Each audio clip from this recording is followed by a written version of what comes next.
j'ai rencontré Jean Tinguely, c'était en 1988. À l'époque, je pilotais en Formule 3000 et j'avais un ami belge qui s'appelait Philippe, qui connaissait très bien M. Tinguely. Et il m'a dit, viens, on va voir, on va le rencontrer, voir s'il peut faire quelque chose pour toi.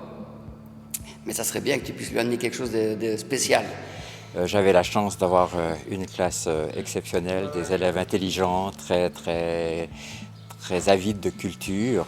Et lorsque quelqu'un a proposé de venir visiter M. Jean Tinguely à la verrerie dans son laboratoire, et évidemment, tout le monde a acquiescé, tout le monde était enthousiaste.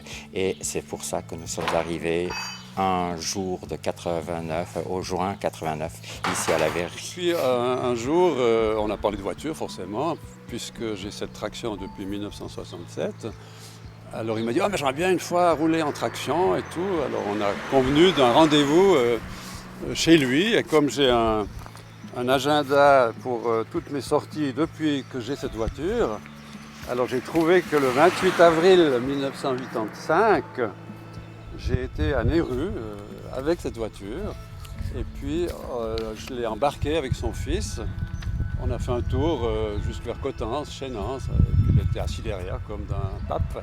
Il dégageait de l'énergie, mais pas de l'énergie démesurée. C'est-à-dire c'est l'énergie surtout dans la parole, dans le verbe, dans ses phrases. Je me souviens d'un discours assez nerveux de quelqu'un qui essayait toujours de convaincre. Et comme mon papa avait encore des pièces mécaniques dans ses réserves, il y avait un cylindre de Bucaer, d'avion, un moteur à hélice, et j'avais piqué un de ces cylindres pour lui amener.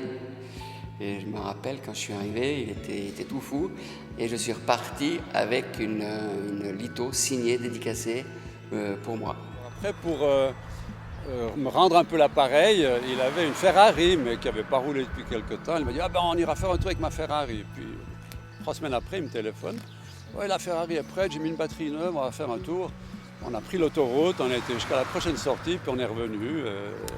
Alors là, c'est lui qui conduisait sa Ferrari, puis avant, c'est moi qui conduisais ma traction.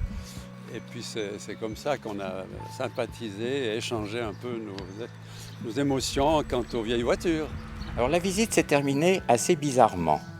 Tout allait très bien et tout à coup, nous avons vu la silhouette d'une ou de 2 femmes. Et à ce moment-là, M.